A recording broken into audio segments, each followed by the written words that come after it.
আসুন তাহলে আজকে আমরা দেখে নিই যে ইকোকার্ডিওগ্রাফির মাধ্যমে আমরা হার্টের কি কি স্ট্রাকচার দেখতে পাই বা কি কি অ্যাবনর্মালিটিস আমরা হার্টে দেখতে পাই। প্রথমে আমরা যে ছবিটা দেখতে পাচ্ছি, তিনটা চেম্বার দেখতে পাচ্ছি। এটা একটা চেম্বার হার্টে, এটা একটা চেম্বার, এটা একটা চেম্বার, এবং হার্টে এখানে দুটো ভালভ দেখা যাচ্ছে। এটা একটা ভালভ, এই যে দেখেন এটা খুলছে লাগছে, এখানে আরেকটা ভালভ আছে, ঠিক আছে।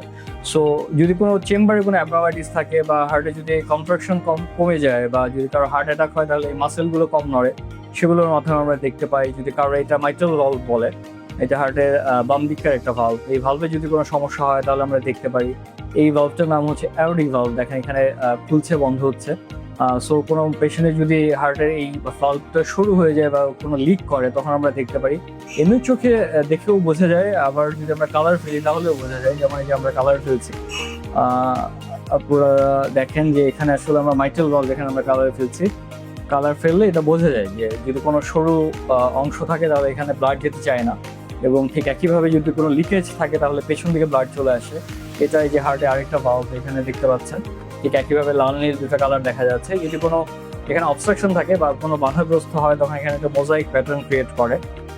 হার্টের আরেকটা ফাংশন হচ্ছে যে আমরা ইজেকশন ফ্র্যাকশন বা হার্টের কার্যক্ষমতা মাপি। এই যে দেখেন আমরা এইভাবে আসলে ইউজুয়ালি হার্টের কার্যক্ষমতা মেপে থাকি।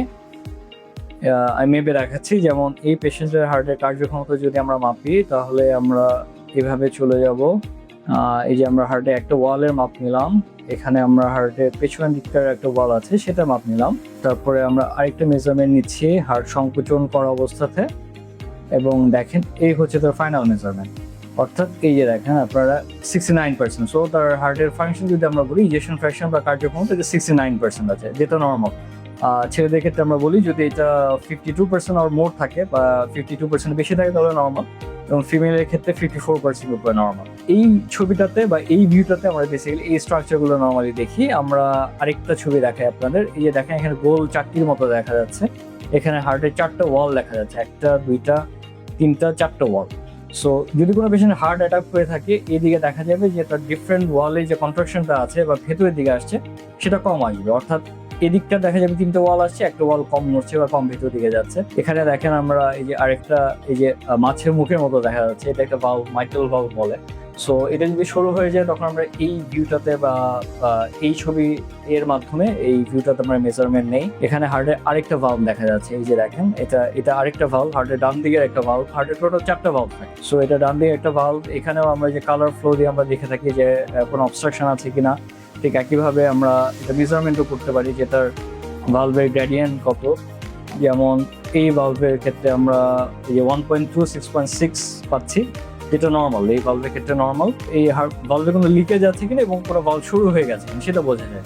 ঠিক একইভাবে দেখেন যে এখানে আরেকটা ভালভ দেখতে পাচ্ছি আমরা, এটা হার্টের বাম দিকটার একটা ভালভ, এটাও আমরা বুঝতে পারছি। এভাবে আমরা কিছু ছবি নেই,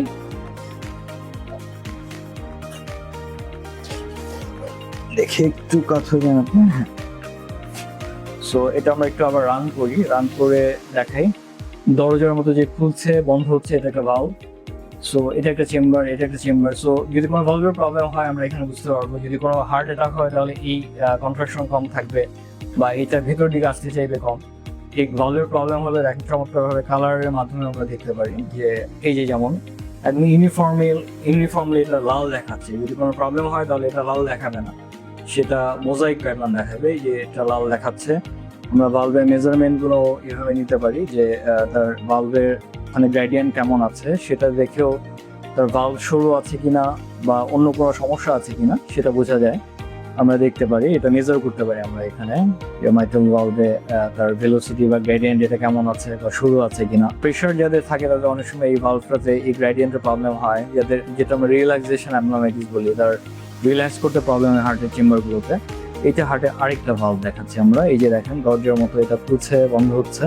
এখানে আমরা কালার দেখতে পারি, এই যে দেখেন এটা লাল দেখাবে। সো এটা একটা ভালভ, এটা সো এই যে বাম দিকে দুটো ভালভ থাকে, এটা একটা একসাথে আমরা দুটো দেখতে পাচ্ছি, এবং ডান দিকে একটা ভালভ। সো এই দিকে ডান দিকে একটা ভালভ এবং ডান দিকে দুটো চেম্বার, এবং ডান দিকে হার্টের ফাংশন কেমন আছে এটা বোঝা যায় ইকোকার্ডিওগ্রাফির মাধ্যমে। যেমন তার ডান দিকের ফাংশন যদি আমরা দেখি তো সেটাও নর্মাল আছে, 19 নর্মাল, 19.4 দেখাচ্ছে। এটা 16.5 বা 17 হলে এটা আমরা নর্মাল দেখি। সো হার্টের আমরা দেখতেই পাচ্ছি যে হার্টের ভলভে কোনো প্রবলেম হলে এটা বোঝা যাবে। যদি হার্ট অ্যাটাক করে তাহলে মাসেল কন্ট্রাকশনের মাধ্যমে এটা বোঝা যাবে। হার্টের চেম্বারগুলো যদি বড় হয়ে যায়, যেমন এই যে হার্টে একটা চেম্বার, দুইটা, তিনটা, চারটা চেম্বার, তাহলেও আমরা বুঝতে পারবো। এবং হার্টের যে চারপাশ, সেই চারপাশে যদি কোনো ফ্লুইড কালেকশন থাকে বা পানি থাকে, সেক্ষেত্রে এটা বোঝা যায়। এবং জন্মগত যদি কোনো ছিদ্র থাকে তখনও বোঝা যায়। তখন দেখা যায় যে এখানে যে আমরা আবরণীর মতো দেখছি, এখানে একটা গ্যাপ দেখতে পারবো, বা এখানে যদি আমরা কালার দিই তখন আমরা দেখবো যে কালার পাস করছে। দেখেন ওর ক্ষেত্রে কিন্তু কোনো কালার পাস করছে না। হ্যাঁ, ওর ক্ষেত্রে এই যে দুইটা সেপারেট কালার। হ্যাঁ, সো এখানে কোনো ছিদ্র এগুলো কিছু নাই। বাচ্চাদের ক্ষেত্রে অনেক সময় এটা হয় যে হার্টের দুইটা চেম্বার বা তিনটে চারটা চেম্বারের মাঝখানে ছিদ্র থাকে। যেমন এই যে দেখেন, এটা কোনো চেম্বার থেকে কোনো চেম্বারে ব্লাড যাচ্ছে না, আসলে ডান দিক থেকে বাম দিকের কোনো চেম্বারে মানে অন্য কোনো অ্যাবনর্মাল কানেকশনের মাধ্যমে ব্লাড যাচ্ছে না, শুধুমাত্র যে ভালভ আছে সেটার মাধ্যমে ব্লাড যাচ্ছে। সো এটা বোঝা যায় যে তার অন্য কোনো অ্যাবনর্মাল কমিউনিকেশন বা কানেকশন বা ছিদ্র যেগুলো সেগুলো নাই, তার ভালভগুলো ভালো আছে, তার চেম্বার ভালো আছে, ওভারঅল আমরা হার্টের ফাংশন যেটা দেখলাম সেটাও ভালো আছে। সো এইভাবে আমরা ইকোকার্ডিওগ্রাফি করে হার্টের ডিফারেন্ট অসুখ সম্পর্কে একটা ভালো একটা আইডিয়া। আমি ডক্টর মোহাম্মদ ওয়াহিদুর রহমান, সহকারী অধ্যাপক হিসেবে কর্মরত আছি কার্ডিওলজি বিভাগে বাংলাদেশ মেডিকেল বিশ্ববিদ্যালয় বা পিজি হাসপাতালে। আমি প্রতি শুক্রবার সকাল 9টা থেকে 5টা ভৈরব ইউনাইটেড হাসপাতাল ও অর্থোপেডিক সেন্টারে রোগী দেখছি এবং ইকো করছি। এছাড়াও ঢাকাতে পপুলার ডায়াগনস্টিক সেন্টার লিমিটেড যাত্রাবাড়িতে প্রতি শনি, রবি, মঙ্গল এবং বৃহস্পতিবার বিকেল 3টা থেকে রাত 8টা পর্যন্ত রোগী দেখছি।